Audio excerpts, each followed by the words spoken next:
probably should have had some talking points for this video. I'm pretty sure I'm gonna be all over the place, but let's just get into it. What's going on, everyone? Welcome back to my channel. I hope that you guys are all doing well.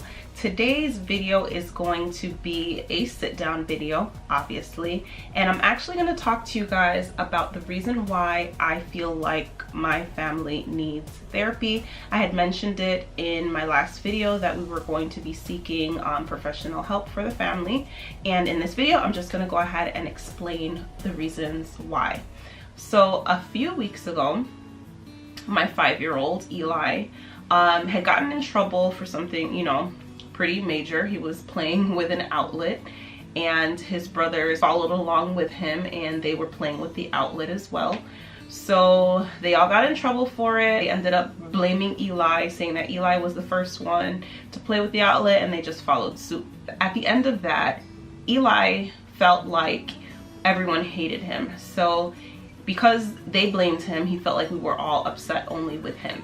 So that night he was in his room and he came downstairs. I was in the dining room. I don't remember what I was working on. And he came down and I could just tell that he was so sad. And I'm like, you know, Eli, what's going on? He was like, everybody hates me. I'm like, what do you mean everybody hates you? He was like, nobody likes me because I'm ugly. And for those of you who don't know, Eli is our 5-year-old that was born with a very rare skin condition. I, you know, try to dig a little deeper to, you know, figure out exactly what's going on with him. And just from his body language, I can tell that he was really upset and really sad. So he started getting really teary-eyed. And I'm like, you know, talk to me, what's going on? He said, I hate my face, I hate my marks, and I think I'm ugly. And I'm like, Eli, you know that you're a very handsome boy. You know, I always tell him how it's okay to be different, and you know, it's God's blessing that he was born the way he was born. I just feel like he's at an age where he's becoming more aware of himself, more self-conscious about how he looks and how others look at him. In the past, we've never had any issues. Kids don't bully him or tease him at school. He actually has a lot of friends. So this was something I didn't even think would have been a problem so early on because he's only 5. Just for him to come and tell me how much he hated his face and he hated the marks on his body and that he wanted to look like everyone else, it literally broke my heart. Like I just got so sad and so depressed. I felt like if I could just fix it and take that pain away from him, I would have done it in that instant. But I couldn't do that, so I had to be strong for him. I had to talk to him and remind him that, you know, he is who he is. We all love him. He has a great family to support him. He has a ton of friends. His teachers love him. You know, just to remind him that he is loved, he is accepted, and he doesn't have to change himself to be accepted. But obviously he does not feel that way, so I do think that he will need professional help. We don't have anyone else in the family that has Eli's skin condition. I don't know anyone else, you know, locally or anything like that that I could talk to in regards to it, or, you know, just having someone that could relate to him.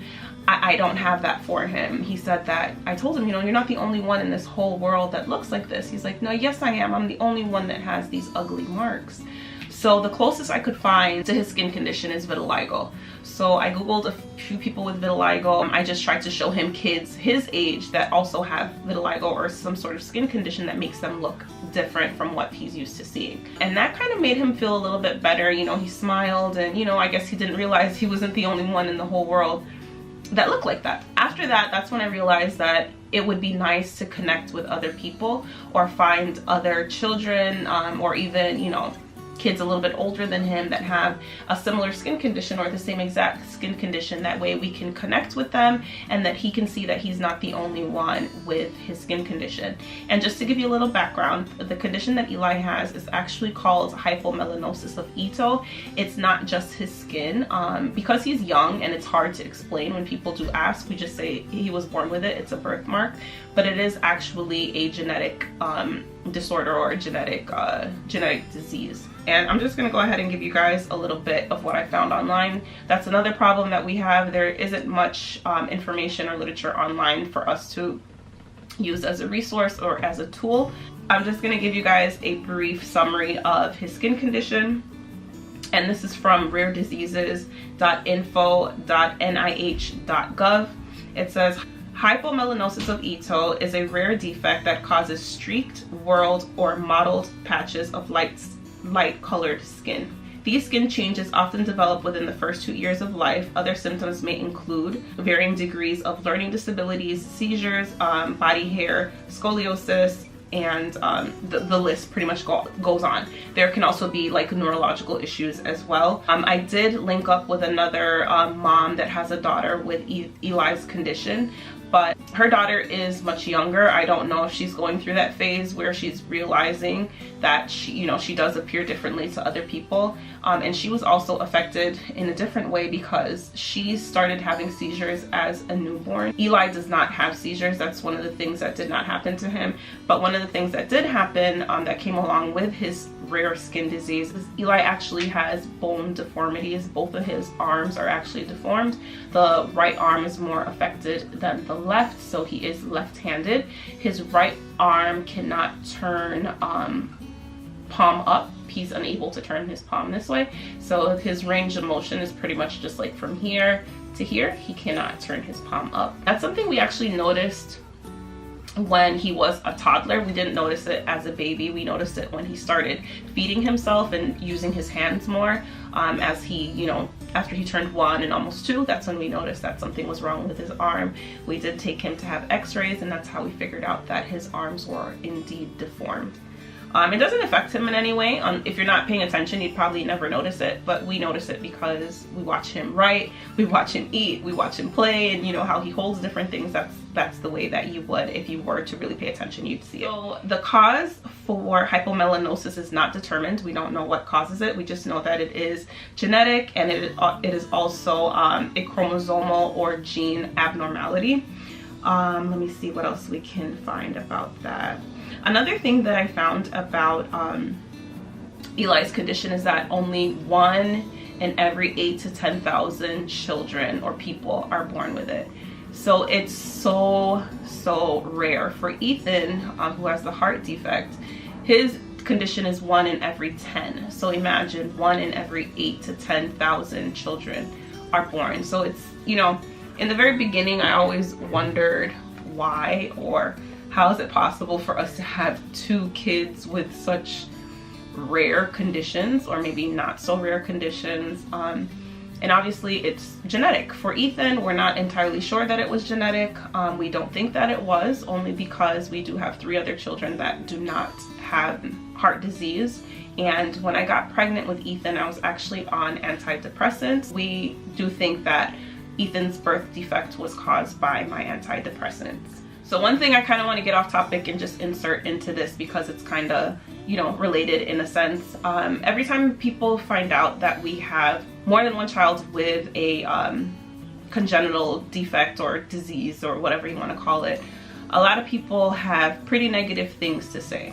And even just with raising Eli, we get a lot of stares, we get a lot of questions. People, always wonder what it is that he has going on with his skin. I remember I was in Walmart with him, and this lady walked up to me and she said, how do you deal with your son and his skin condition? I have a daughter who's, I think she was like 8 or 9, and she was starting to develop vitiligo.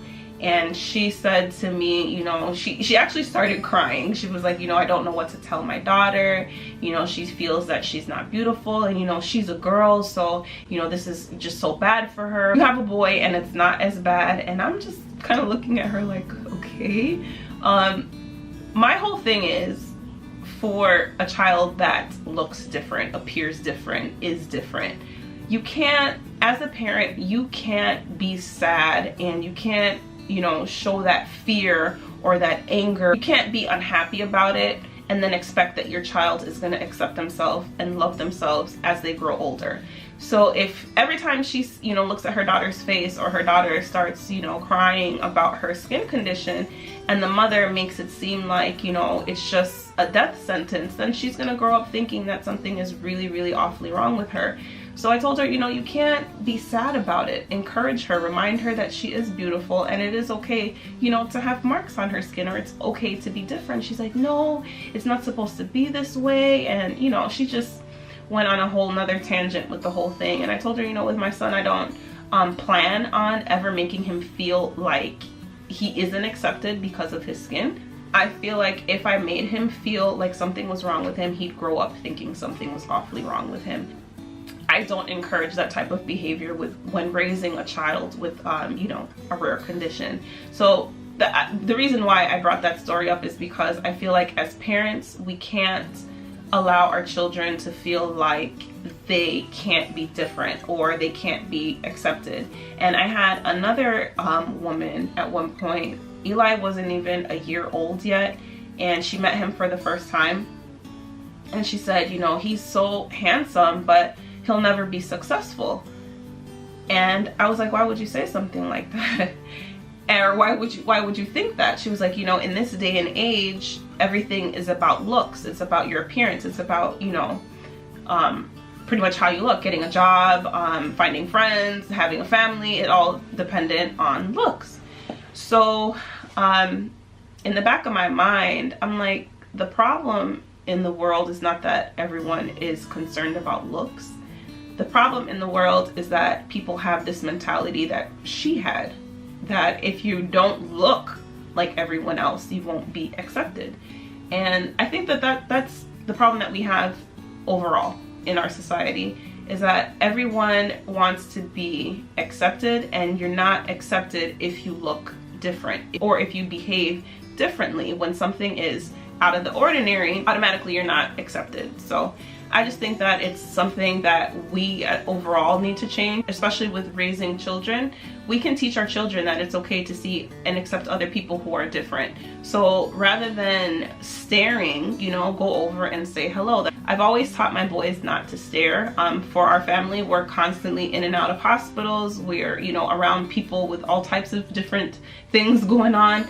And I always tell them, you know, don't stare, go over and say hello. A lot of times if you see, you know, a disabled child or even a disabled adult, you know, sometimes it is hard not to, you know, look or wonder what's going on, but you don't have to make it so obvious to where, you know, you make everyone feel uncomfortable, or you make your child feel like they have to be uncomfortable around that person. So I feel like if we teach our children to accept others, accept everyone, whether they're disabled, whether they have a skin condition, whether they're, you know, somehow born differently, we can still accept them and love them for who they are. And that's pretty much what I teach my kids. So at this point in Eli's life, he's only 5, he's almost 6 years old. He's already learned to hate or dislike something about himself. And it's funny because no one has ever said anything to him directly or teased him about it. It's just something that he felt internally, and I'm okay with him talking about it. I want him to talk about it. I want us to figure it out together. I want him to learn how to cope and deal with it in a more positive way. I don't want him to ever look at it or feel negative about it. So I rather him open up. I rather him cry about it. We can talk about it. We can do whatever we need to do to make sure that we respond to it in a positive way. So rather than trying to control what people see, or rather than trying to control how people react to us, which we can't control how people react to him when they do see him, we can only control how we respond. So that's pretty much my focus right now, is just teaching him how to deal with it, teaching him how to cope. And of course, I'm not a professional. I don't know that much about anything like that. So seeking professional help is our best option at this point to help Eli along with his skin condition. It actually took me a really long time to decide whether or not I was even gonna come out with a video like this. I remember maybe like 2 or 3 years ago, I started filming a video about his skin condition, and then I changed my mind simply because I just want to protect him from the negativity that comes along with being open and being honest and trying to share things. As his mom, I just wanted to protect him. But because he's already shown signs that it's something difficult for him to deal with, I feel like I have to do my part in reaching out and connecting with people, or connecting him with the right people. That way we learn to handle the situation in a positive way. If we can find other kids like Eli, that would be great. So this is where I'm gonna ask for your help. share this video. Let's start a conversation. Let's find more people with hypomelanosis of Ito if possible. I'm pretty sure there are more people around the world, or more kids around the world with Eli's condition. That way he doesn't feel alone in this world. And I don't want him to ever feel like he's alone, because we're here for him. His friends are here for him, his family's here for him, and we love him dearly. And lastly, I'm just gonna close this video by saying, let's all learn to just love each other and appreciate and accept people for who they are and not how they look, whether they have, like I said, a skin condition or a disability. Just, you know, you have to learn to look past all of those things. Just get to know the person for who they are. But yeah, that's pretty much it for this video. If you do want me to go more into depth about hypomelanosis of Ito, or how we deal with having 2 children with different conditions, let me know in the comments below, or send me an email. That way we can connect. And like always, I will see you in my next video. Bye. I can't remember everything I wanted to say. I hope that was it.